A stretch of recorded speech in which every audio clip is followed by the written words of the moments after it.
여기 나와서 이렇게 함께 기도회를 하니 참 감격스러우시죠? 6개월 전만 하더라도 이런 상상을 하기가 힘들었습니다.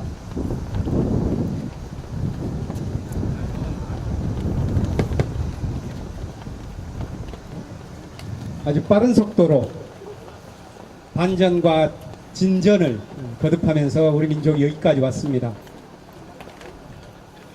1월부터 무슨 일이 있었는지 좀 요약을 해봤습니다.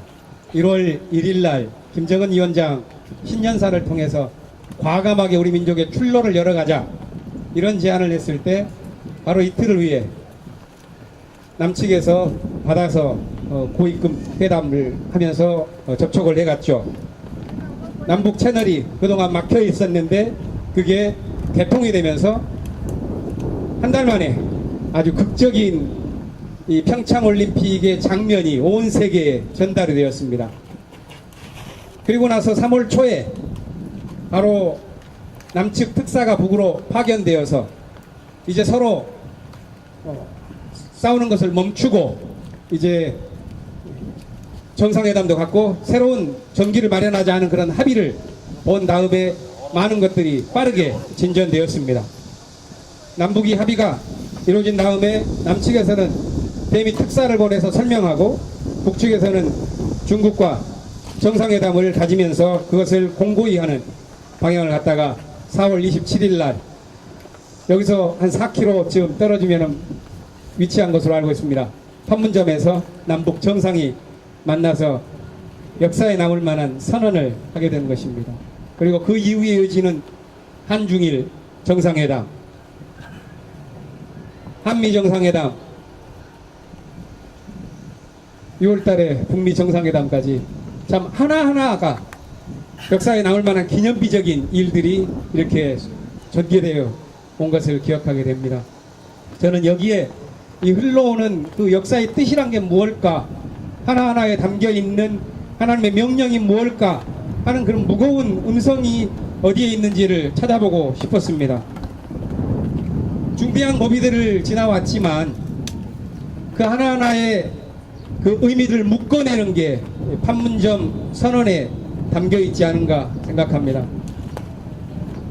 전쟁과 분단의 긴 상처를 이제는 씻어내고 전쟁이 끝났다는 걸 선언하며 이제는 평화를 위하여 지치지 말고 달려가라는 그 선언이 판문점 선언의 내용이라면 그것은 역사를 이끌고 가시는 하나님의 명령이자 또 우리가 품어왔었고 키워왔었던 이 민족과 역사의 꿈이 아닌가 하는 생각을 하게 됩니다. 저는 이 판문점 선언에 담겨있는 뜻을 생각하면서 이 선언 자체보다는 그 선언이 있게 한 우리 민족의 어떤 도도한 그 역사의 뜻은 없을까 하는 것을 생각을 해보다가 판문점이라고 하는 이 지명이 얽혀있는 역사를 찾아보게 되었습니다. 아시는 분들도 있겠지만 판문점이라는 지명은 정전협정이 시작되어진 1951년에 새롭게 만들어진 중국식 이름이고 그 이전에 이 지명은 널문리라고 부른답니다. 임진왜란이 계산을 해봤더니 426년 전입니다. 왜군이 쳐들어오고 보름 만에 한양까지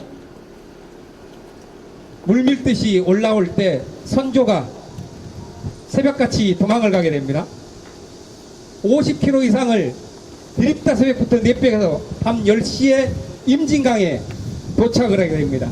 개성으로 넘어가려고 그러는데 임진강이 딱 막고 있고 밤이 너무 늦었기 때문에 건너갈 수가 없어요. 길도 못 찾겠고.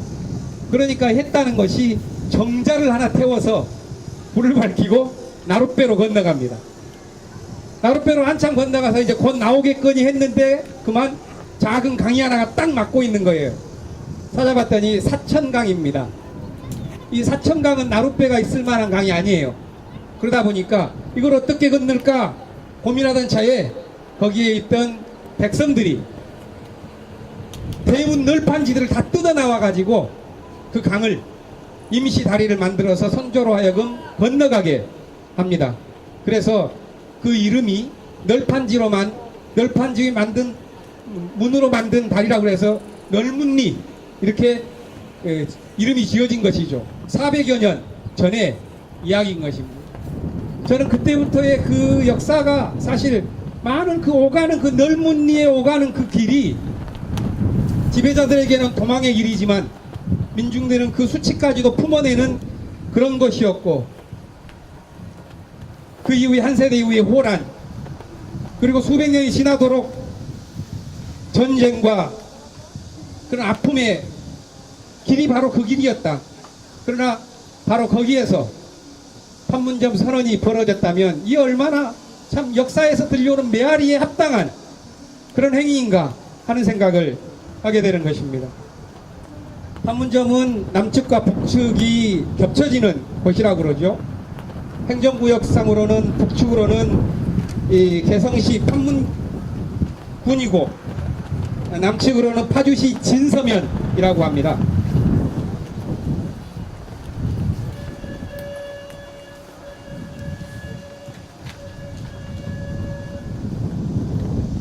이 남과 북이 겹쳐져 있는 이 역사의 자리에서 우리는 아주 오래전에 들려온 성경의 이야기를 함께 들었습니다. 에스겔 예언자가 들려준 이야기로 우리 교회와는 참 인연이 깊은 성경의 본문입니다. 에스겔 예언자가 들었었던 하나님의 목소리는 그것이었죠. 막대기를 2개 가져와라. 하나는 유다라고 이름 쓰고 하나는 에브라임이라고 써라. 그리고 2개를 포개서 하나를 만들어라. 너희들은 하나가 될 것이다. 그 뜻이 뭐냐? 이렇게 나중에 누가 묻거든 그것은 하나님께서 말하시길 2개 되었던 너희들의 그 나라를 하나로 만들겠다는 나의 의지다. 이렇게 가르쳐줘라. 이렇게 말을 하거든요. 그런데 이 예언이 들려졌었던 이 상황이 바벨론 포로기입니다. 그렇다면은 한 나라에 있었던 먼 400년 전으로 거슬러 올라가서 솔로몬 때부터 하나 되었었던 나라가 그 이후에 분단이 되고 차례차례 북과 남이 멸망하고 난 다음에 나라가 완전히 잃어버리는 그런 포로기 상황에서 이 예언이 들렸다는 이야기인데요. 그렇다면 에스겔에 들려준 이 예언은 어떤 외침이나 이런 거라기보다는 그 이스라엘 민족에게는 잊을 수 없는 천추의 한이고 포기할 수 있는 어떤 역사의 꿈이 아니겠는가. 그것이 우리가 읽은 이 에스겔 37장의 이야기라고 하겠습니다.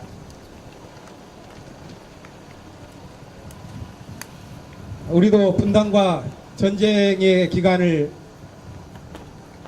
어둡고 고통스럽게 지나오는 동안 에스겔이 꿈꿨었던 그 꿈과 에스겔이 느꼈을 그 한을 우리 민족이 느껴왔습니다. 그런데 우리는 오늘 이 임진각에서 저 멀리 바라보는 판문점을 보면서 그 오래전 400여 년 전 넓은 리에서부터 오는 민중들의 한과 꿈을 메아리처럼 들려오는 그 목소리를 잇고자 하는 그런 역사의 물줄기를 우리가 함께 타고 있다고 저는 느낍니다. 정자를 태워서라도 야간 도주를 해야 되겠다고 하는 그런 임금, 그러나 이에 맞서서 대문을 떼어서라도 다리를 놓아주고야 마는 그런 민중들, 이 대비는 도대체 뭘 말해주는가?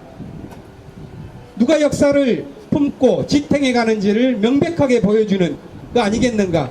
저는 그것이 판문점 그 이전의 넓은 리에서 들려오는 역사의 메아리라고 봅니다.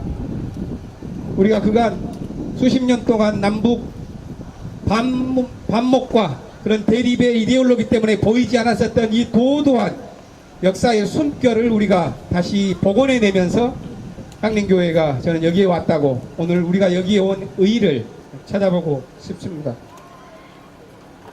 넓은 리에서 들려오는 역사의 메아리, 그 메아리를 이어서 오늘 우리의 함성으로 외치고자 온 것이죠. 새 시대가 왔다. 우리는 선언하고자 온 것입니다.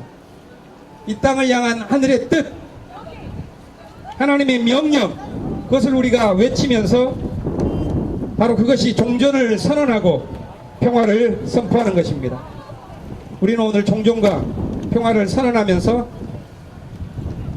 우리 민족의 역사를 타고 흘러왔었던 넓은 리의 메아리를 잇고 역사의 물줄기로서 우리의 몸과 믿음을 씻고 새롭게 나아가고자 온 것입니다. 우리의 발걸음에 앞으로 하나님께서 함께 해주시기를 빕니다.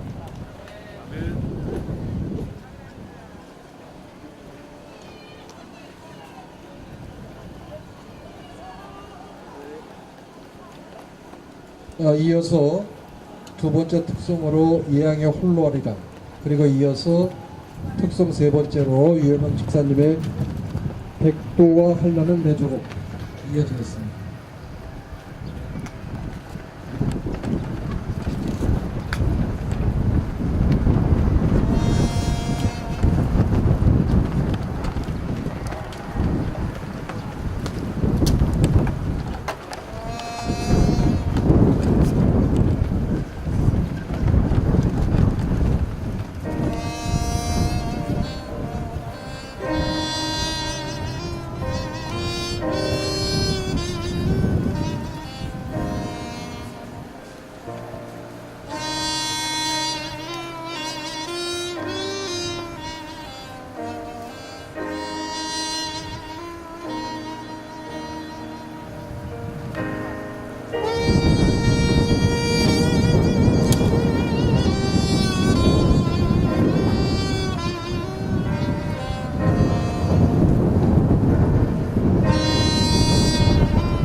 먼저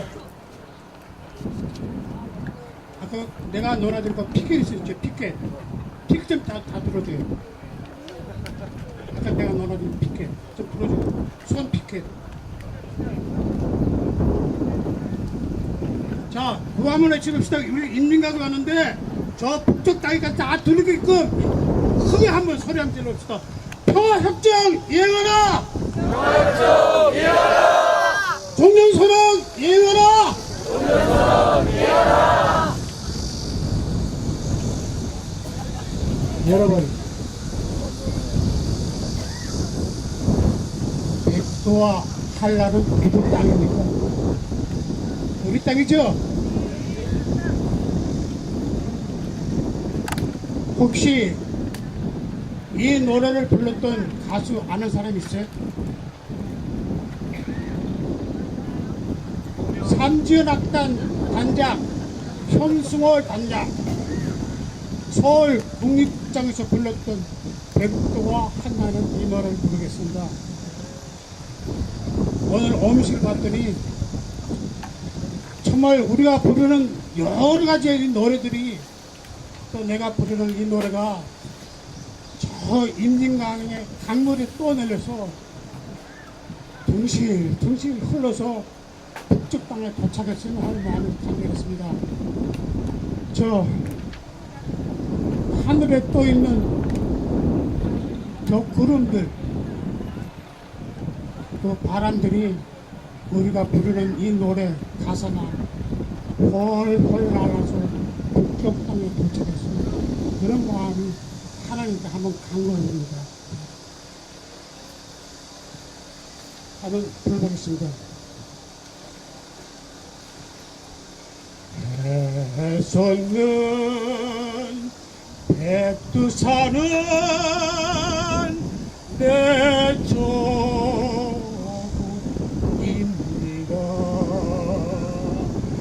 한라산도 독도도 내 조국입니다.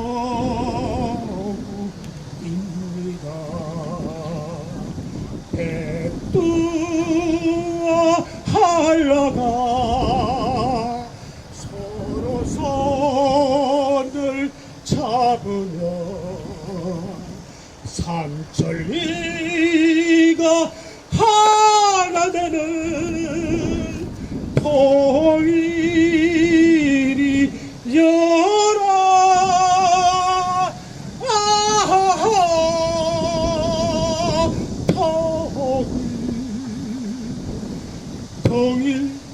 통일이여라.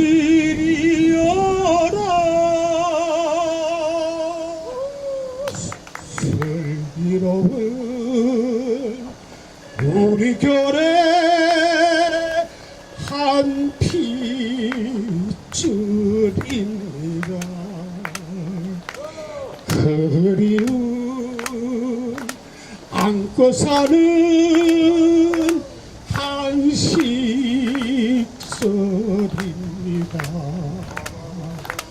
남과 북 형제들 서로 정을 합치면 우리 민족 하나 되는 통일 이여라.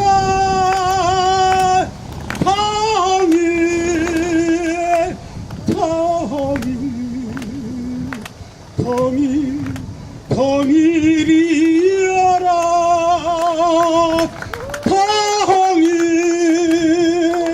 통일 우리 민족끼리 통일.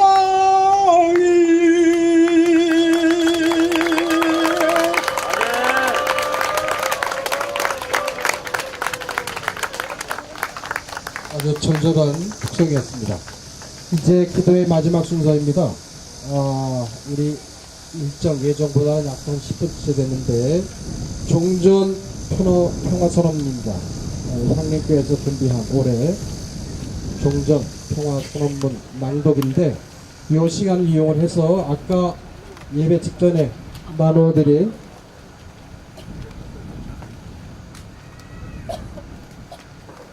죄송합니다. 약간 착오가 있어서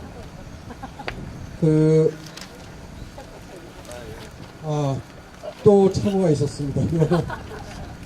제 의지와 무관하게 우리 민족의 의지와 무관하게 분단되고 고통을 받고 있는 것처럼 우리 기도에도 약간의 혼선이 있음을 여러분들이 깊이 해당해 주시기 바랍니다.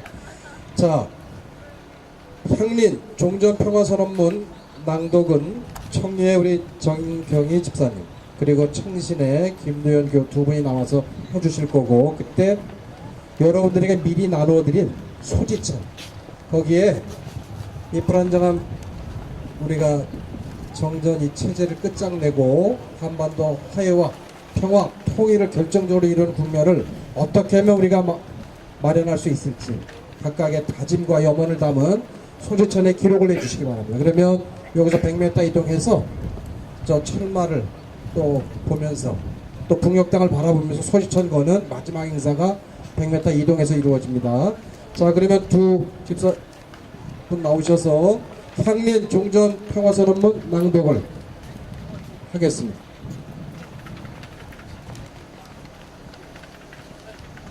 선언문 낭독하기 앞서서 오늘 저희 향림교회 첫 등록하신 김도영 의원님 박수 한번 부탁드립니다. 오늘 처음 등록하시고 선언문을 낭독하십니다.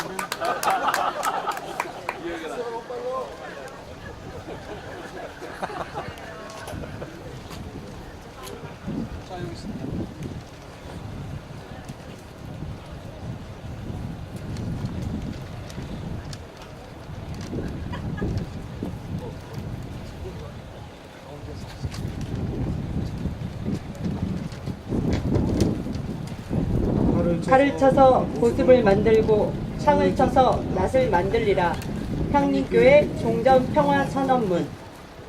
전쟁이 멈춘 이후 65년이 지났다.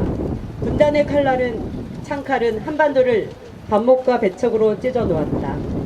남은 남대로 북은 북대로 북괴 타도와 남조선 해방을 내세우며 군비 각축을 벌이고 도발과 응징을 반복했다. 7천만 결의의 생존은 외주류에 흔들렸다. 남한 시민은 북한 위협을 빌미삼는 독재 정권에 저항하며 피 흘렸고, 북의 인민은 군사에 동원되며 보궐했다. 북한의 핵개발은 국제적 차원의 위협을 가져왔다. 하지만 남한과 미국의 대북 정책과 원한 능지도 한반도 위기를 가중했다. 북한이 외치는 핵보유국 동맹대국은 남한과 미국에게 실질적 목표였으나 북한은 생존을 위한 자위를 주장하며 제재 압박에 굴하지 않았다. 수차례 전쟁으로 비화될 격전 속에 우리 민족은 위태로웠다. 모든 공멸의 불안은 분단과 전쟁이 낳은 괴물이요 휴전 이후 번식한 미움의 산물이다. 그러나 2018년 새로운 기류가 솟았다. 평창 올림픽의 온기 속에 북과 남은 같은 언어로 손을 맞잡고 한 형제임을 상기했다. 이따른 4월 27일 판문점 선언은 화해와 상생의 소막을 열었다. 남북 양측 정상은 한반도에서 더 이상 전쟁은 없을 것이며 새로운 평화의 시대가 열렸음을 우리 결의와 전 세계에 엄숙히 천명하였다. 비로소 한반도의 유합적 탄도 대신에 화해의 축포가 울려 퍼지게 된 것이다. 미국뿐 아니라 중국, 유럽국 다수도 남북 정상회담 결과를 긍정적으로 평가했다. 4.27 판문점 선언에 이은 6.12 북미 정상회담은 한반도의 냉전 대결 구도를 청산하고 동북아 안보 지형을 바꾸어 새로운 평화와 번영을 열어갈 또 하나의 역사적 쾌거였다. 향림교회는 평화 통일을 지향한다. 창립 이래 일관되게 한반도 평화와 민족 통일을 위해 노력해왔으며 이것이 향림교회에 주어진 사명이라는 믿음을 견지해왔다. 이 믿음은 때로는 감당하기 힘든 시련을 안겨주었지만 우리에게 자부심의 원천이기도 했다. 지난 세기 홍근수 제2대 담임 목사의 국가보안법 위반 구속은 커다란 연단의 기회였다. 하지만 향림교회가 민족교회로 나아가는 결정적 도약의 기회이기도 하였다. 향림교회는 창립 40주년 교회 갱신선언에서 예수 그리스도의 보편적 세계적 교회이면서 동시에 한국 민족 공동체에 봉사하도록 부름받았다. 따라서 오늘의 한국교회는 분단된 남북 동족 간의 화해, 평화, 통일의 실현을 최우선적인 선교 과제로 가진다고 선언하였다. 그런 인식은 자연스럽게 통일공화국 헌법 초안의 작성 및 공표, 20년 이상 지속되고 있는 국가보안법 폐지 운동으로 나타났으며 평택 미군기지 확장 반대 운동과 오키나와 평화기행, 성주 사드 배치 반대 운동, 평화촛불, 평통사와의 연대 활동으로 이어졌다. 우리는 이 모든 통일선교의 양상이 하나님의 선교가 실현되는 과정이라고 믿는다. 이에 형님 공동체가 일조한다는 사실 자체가 하나님이 우리에게 베푼 은혜라고 고백한다. 이제 향림교회의 통일선교는 전환점에 섰다. 한반도를 둘러싼 국제정세가 남한과 북한 및 미국 정부의 적극적인 노력에 의해 완전히 새로운 국면에 접어들었기 때문이다. 정세 흐름에 따라 새로운 선교 과제를 부여받는다. 향림교회는 스스로를 끊임없이 개혁하고 한국 사회를 상생의 공동체로 바꿔나가며 한반도의 평화통일에尽力할 것이다. 우리 향림교우들은 개혁을 일상으로 삼는 동시에 평화와 통일을 막연한 구호가 아니라 구체적인 우리 삶의 목표로 설정할 것이다. 종전, 평화, 통일은 각각으로 나뉠 수 없으며 임박한 하나님 나라의 또 다른 모습이라고 믿는다. 이제 한반도 평화와 통일은 더 이상 늦출 수 없는 시대 과제인 동시에 하나님 명령임을 확신하면서 형님교우들은 한국 사회 그리고 한국 교회에 이 길을 함께 달려가자고 호소한다. 4.27 판문점 선언과 6.12 싱가포르 북미 공동성명이 전면 이행되기를 촉구한다. 한반도의 항구적 평화체계가 구축되고 자유통일의 기류가 펴질 수 있도록 전국 방방곡곡에서 평화의 촛불이 빛나기를 소망한다. 그리하여 우리는 다음과 같이 알린다. 첫째, 국민으로서 형님 교우들은 종전을 선언한다. 더 이상 이 땅 한반도에 전쟁은 없다. 불안하게 유지되어 온 65년간 정전 상태를 종결하고 분단의 비극을 극복한다. 칼을 쳐서 보석을 만들고 창을 쳐서 낫을 만들자. 전쟁과 학살의 시대는 기어이 끝나야 하기 때문이다. 서로를 증오하며 허송한 지난 65년의 세월을 우리는 통회하며 대결과 분쟁의 종식을 보호하고자 한다. 둘째, 그리스도인으로서 형님 교우들은 평화와 통일을 염원한다. 앞으로 펼쳐질 대북 평화 정책과 경제적 상호 번영을 기대한다. 신앙 선배들의 유지와 예언적 사명을 이어받아 한반도 평화와 통일의 전환적 국면이 열리도록 힘을 모을 것이다. 오늘 7.29 기도회에서 종전 평화 선언문을 발표하는 것처럼 앞으로 정세 흐름의 주요 계기마다 평화와 통일을 앞당기는 현장 기도를 통해 향림교회의 입장을 표명할 것이다. 셋째, 미래의 일원으로서 향림교우들은 개혁적 선교에 동참한다. 새로운 변화와 시대적 요구에 화답하고자 한다. 이제 한반도는 상생과 공존의 미래로 나아간다. 우리는 배제와 차별 없는 평등한 사회를 만들기 위해 우리 안에 특권의식을 부수고 약자와 연대하며 화평한 일상을 나눌 것이다. 이것이 우리가 감당할 시대적 사명이며 오늘 종전과 평화를 선언하는 이유이다. 2018년 7월 29일 인증각에서 한반도와 한반도 평화 통일을 염원하는 향림교우 일동.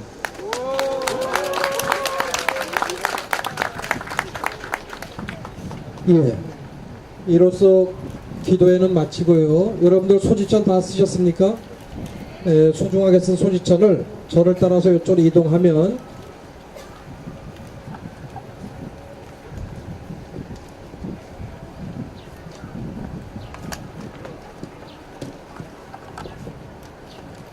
죄송합니다. 제가 처음 사회를 보다 보니까 여러 가지 실수가 많습니다.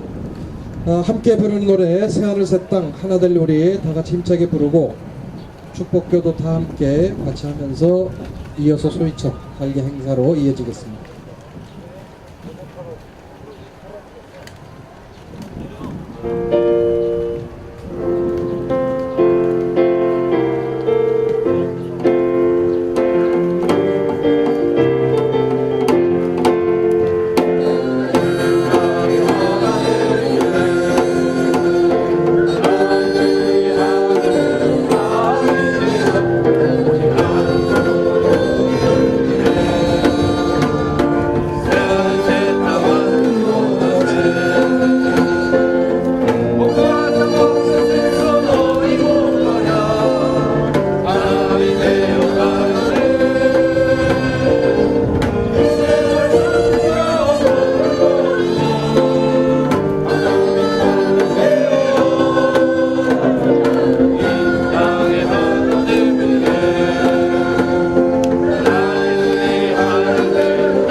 축복 기도하겠습니다.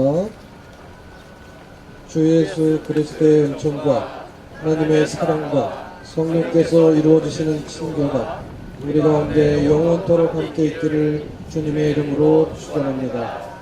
아멘.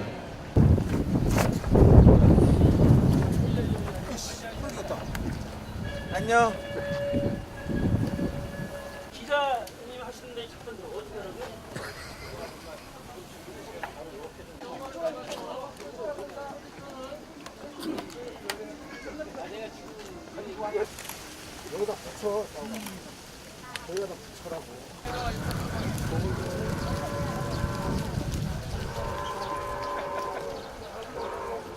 하라! 평화사는 하라는 가장 행복한 모습으로 자, 두 카트 찍겠습니다. 자, 갑니다. 정당선언 하라! 네, 좋습니다. 가장 평화로운 모습으로 평화선언 하라!